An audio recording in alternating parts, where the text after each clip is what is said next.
Famous story channel में आपका स्वागत है। आइए आज हम आपको सुनाते हैं मुंशी प्रेमचंद की कहानी नरक का मार्ग। रात भक्तमाल पढ़ते पढ़ते न जाने कब नींद आ गई। कैसे कैसे महात्मा थे जिनके लिए भगवत प्रेम ही सब कुछ था, इसी में मग्न रहते थे। ऐसी भक्ति बड़ी तपस्या से मिलती है। क्या मैं यह तपस्या नहीं कर सकती? इस जीवन में और कौन सा सुख रखा है? आभूषणों से जिसे प्रेम हो वो जाने, यहाँ तो इनको देखकर आंखें फूटती हैं। धन दौलत पर जो प्राण देता हो वो जाने, यहाँ तो इसका नाम सुनकर जोर सा चढ़ाता है।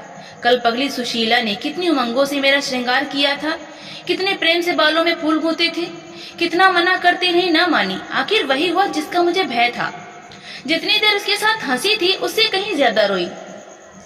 संसार में ऐसी भी कोई स्त्री है जिसका पति उसका श्रृंगार देखकर सिर से पांव तक जल उठे? कौन ऐसी स्त्री है जो अपने पति के मुंह से ये शब्द सुने, तो मेरा परलोक बिगाड़ोगी और कुछ नहीं, तुम्हारे रंग ढंग कह देते हैं, और उसका दिल विष खा लेने को ना चाहे?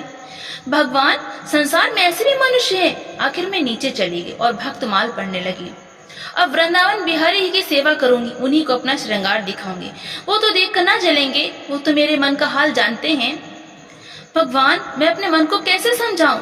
तुम अंतर्यामी हो, तुम मेरे रोम रोम का हाल जानते हो। मैं चाहती हूँ कि उन्हें अपना इष्ट समझूं, उनके चरणों की सेवा करूं, उनके इशारे पर चलूं।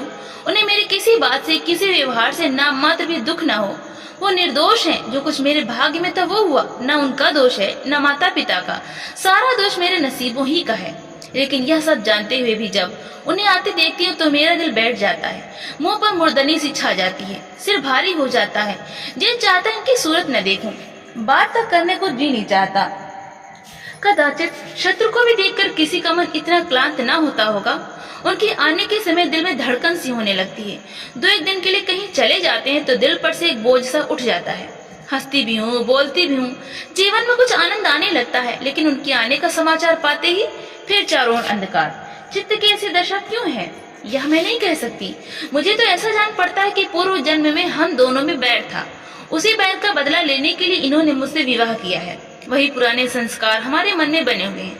नहीं तो वो मुझे देख देख कर क्यों जलते और मैं उनकी सूरत से क्यों घृणा करती? विवाह करने का मतलब तो यह नहीं हुआ करता मैं अपने घर इससे कहीं सुखी थी।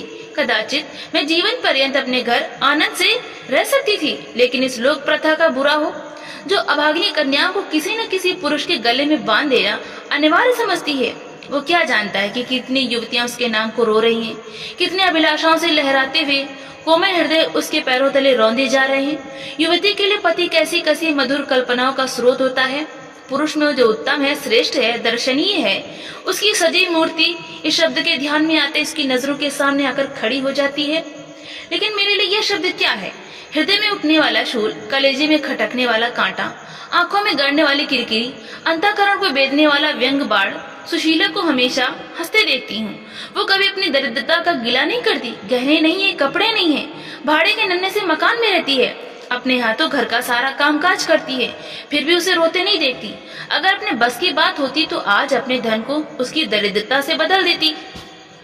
अपने पतिदेव को मुस्कुराते हुए घर में आते देखकर उसका सारा दुख दारिद्र्य छूमंतर हो जाता है। छाती गज भर की हो जाती है। उसके प्रेम आलिंगन में वो सुख है जिस पर तीनों लोग का धन न्यौछावर कर दूं। आज मुझसे जब्त न हो सका। मैंने पूछा, तुमने मुझसे किस लिए विवाह किया था? यह प्रश्न महीनों से मेरे मन में उठता था, पर मन को रोकती चली आती थी।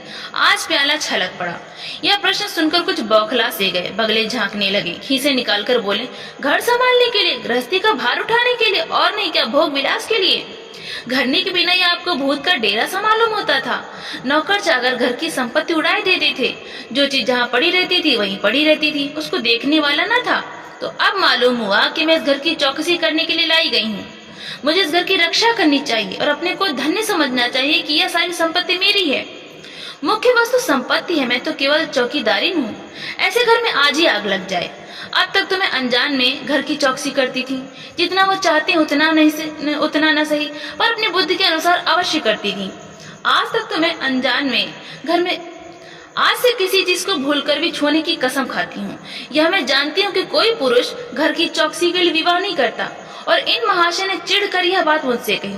लेकिन सुशीला ठीक कहती है, इन्हें स्त्री के बिना घर सूना लगता होगा, उसी तरह जैसे पिंजरे में चिड़िया को न देखकर पिंजरा सूना लगता है। या है हम स्त्रियों का भाग्य। मालूम नहीं इन्हें मुझ पर इतना संदेह क्यों होता है।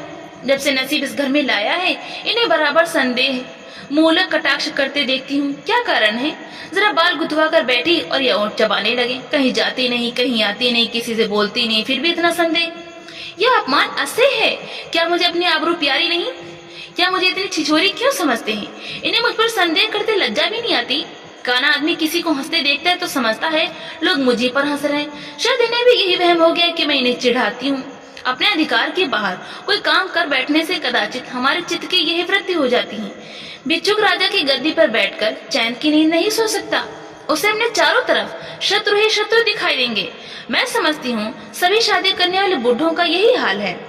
आज सुशीला के कहने से मैं ठाकुर जी की झांकी देखने जा रही थी।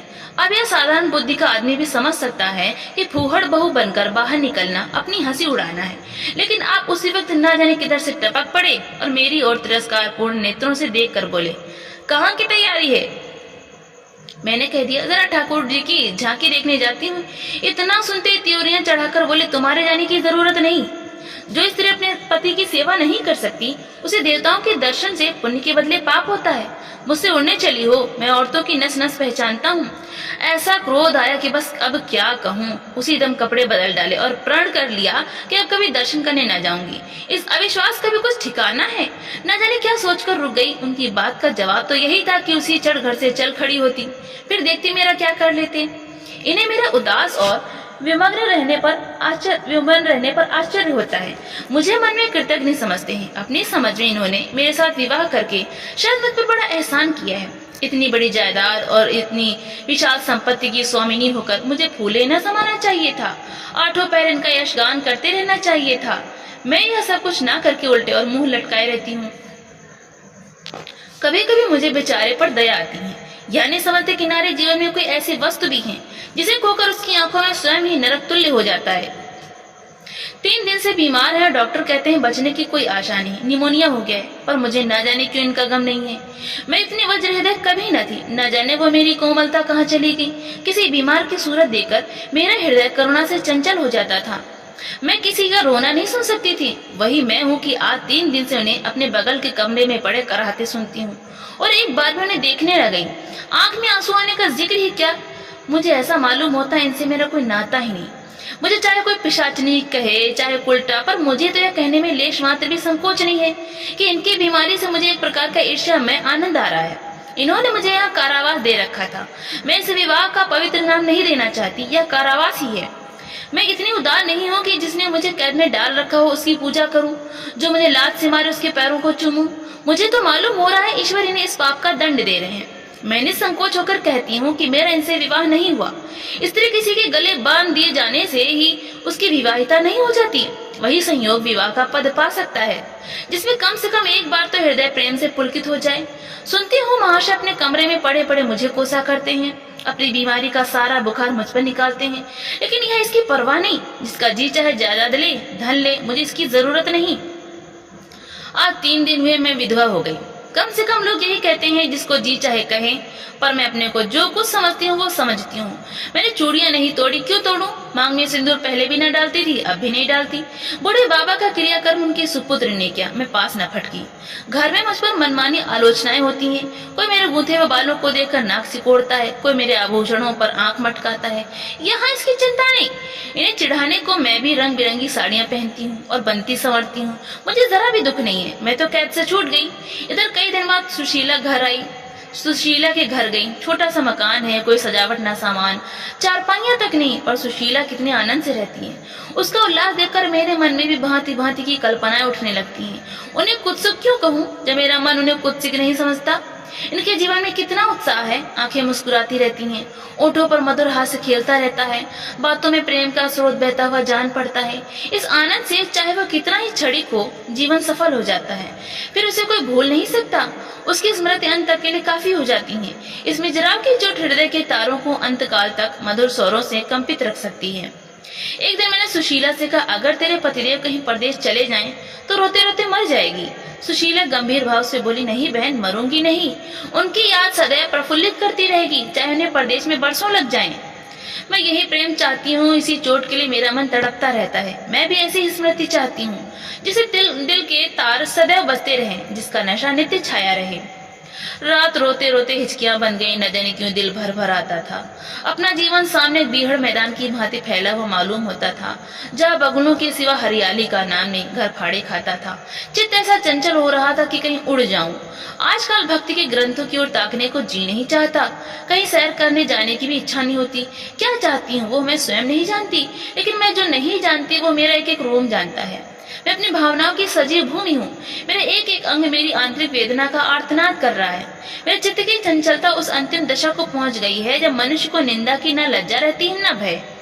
जिन लोभी स्वार्थी माता पिता ने मुझे कुएं में ढकेला, जिस पाषाण हृदय प्राणी ने मेरी मांग में सिंदूर डालने का सौंग किया, उनके प्रति मेरे मन में बार बार दुष्कामनाएं उठती हैं। मैं उन्हें लज्जित करना चाहती हूँ। मैं अपने मुंह में कालिख लगाकर उनके मुख में कालिख लगाना चाहती हूँ। मैं अपने प्राण देकर उन्हें प्राण दंड दिलाना चाहती हूँ। मेरा नारी तो लुप्त हो गया है। मेरे हृदय में प्रचंड ज्वाला उठी हुई है। घर के सारे आदमी सो रहे थे। मैं चुपके से नीचे उतरी, द्वार खोला और घर से निकली, जैसे कोई प्राणी गर्मी से व्याकुल होकर घर से निकले और किसी खुली हुई जगह की ओर दौड़े। उस मकान में मेरा दम घुट रहा था। सड़क पर सन्नाटा था, दुकानें बंद हो चुकी थी। सहसा एक बुढ़िया आती हुई दिखाई दी। मैं डरी कहीं चुड़ैल न हो। बुढ़िया ने मेरे समीप आकर मुझे सिर से पांव तक देखा और बोली, किसकी राह देख रही हो? मैंने चिढ़कर कहा, मौत की। बुढ़िया, तुम्हारे नसीबों में तो अभी जिंदगी के बड़े बड़े सुख भोगने लिखे हैं। अंधेरी रात गुजर गई, आसमान पर सुबह की रोशनी आ रही है। मैंने हंसकर कहा, अंधेरे में भी तुम्हारी आंखें इतनी तेज हैं कि नसीबों की लिखावट पढ़ लेती हैं। बुढ़िया, आंखों से नहीं पढ़ती बेटी, अक्ल से पढ़ती हूँ। धूप में चूड़े नहीं सफेद किए हैं। तुम्हारे बुरे दिन गए और अच्छे दिन आ रहे हैं। हंसो मत बेटी, यही काम करते इतनी उम्र गुजर गई। इस बुढ़िया की बदौलत जो नदी में कूदने जा रही थी वो आज फूलों की सेज पर सो रही हैं। जो जहर का प्याला पीने को तैयार थी वे आज दूध की कुल्लियां कर रही हैं। इसीलिए इतनी रात गए निकलती हूँ कि अपने हाथों किसी अभागिन का उद्धार हो सके तो करूँ। किसी से कुछ नहीं मांगती, भगवान का दिए सब कुछ घर में है। केवल यही इच्छा है कि अपने से जहाँ तक हो सके दूसरों का उपकार करूँ। जिन्हें धन की इच्छा है उन्हें धन, जिन्हें संतान की इच्छा है उन्हें संतान, बस और क्या कहूँ। वो मंत्र बता देती हूँ कि जिसकी जो इच्छा वो पूरी हो जाए। मैंने कहा, मुझे न धन चाहिए न संतान, मेरी मनोकामना तुम्हारे बस की बात नहीं। बुढ़िया हंसी, बेटी जो तुम चाहती हो वो मैं जानती हूँ। तुम वो चीज चाहती हो जो संसार में होते हुए स्वर्ग की है, जो देवताओं के वरदान से भी ज्यादा आनंदप्रद है, जो आकाश कुसुम है, गूलर का फूल है और अमावस का चांद है। लेकिन मेरे मंत्र में वो शक्ति है जो भाग्य को भी संवार सकती है। तुम प्रेम की प्यासी हो, मैं तुम्हें उस नाव पर बैठा सकती हूँ जो प्रेम के सागर में प्रेम की तरंगों पर क्रीड़ा करती हुई तुम्हें पार उतार दे। मैंने उत्कंठित होकर पूछा, माता तुम्हारा घर कहाँ है? बुढ़िया, बहुत नजदीक है बेटी, तुम चलो तो मैं अपनी आंखों पर बैठा कर ले चलूं। मुझे ऐसा मालूम हुआ कि यह कोई आकाश की देवी है। उसके पीछे पीछे चल पड़ी। वो बुढ़िया जिसे मैं आकाश की देवी समझती थी नरक की डाइन निकली। मेरा सर्वनाश हो गया। मैं अमृत खोजती थी, विष मिला। निर्मल सोच प्रेम की प्यासी थी, गंदे विषाक्त नाले में गिर पड़ी। वो वस्तु ना मिलनी थी, ना मिली। मैं सुशीला का सा सुख चाहती थी, उल्टाओं के विषय वासना नहीं। लेकिन जीवन पथ में एक बार उल्टी राह चलकर फिर सीधे मार्ग पर आना कठिन है। लेकिन मेरे अधा पतन का अपराध मेरे से नहीं, मेरे माता पिता और उस बूढ़े पर है जो मेरा स्वामी बनना चाहता था। मैं यह पंक्तियां न लिखती, लेकिन इस विचार से लिख रही हूँ कि मेरी आत्मकथा पढ़कर लोगों की आंखें खुले। मैं फिर कहती हूँ, अभी अपनी बालिकाओं के लिए मत देखो धन, मत देखो जायदाद, मत देखो कुलीनता, केवल वर देखो। अगर उसके लिए जोड़ का वर नहीं पा सकते तो लड़की को कुंवारी रख छोड़ो, जहर देकर मार डालो, गला घोंट डालो, पर किसी बूढ़े खूसट से मत ब्याहो। स्त्री सब कुछ सह सकती है, दारुण से दारुण दुख, बड़े से बड़ा संकट। अगर नहीं सह सकती तो अपने यौवन काल की उमंगों का कुचला जाना। रही मैं, मेरे लिए अभी जीवन में कोई आशा नहीं। इस अधम दशा को भी उस दशा से ना बदलूंगी जिससे निकल कर आई हूँ। तो दोस्तों, आपको ये कहानी कैसी लगी? लाइक करें, ज्यादा से ज्यादा शेयर करें और कमेंट करके जरूर बताएं। और हिंदी साहित्य की इसी तरह की कहानी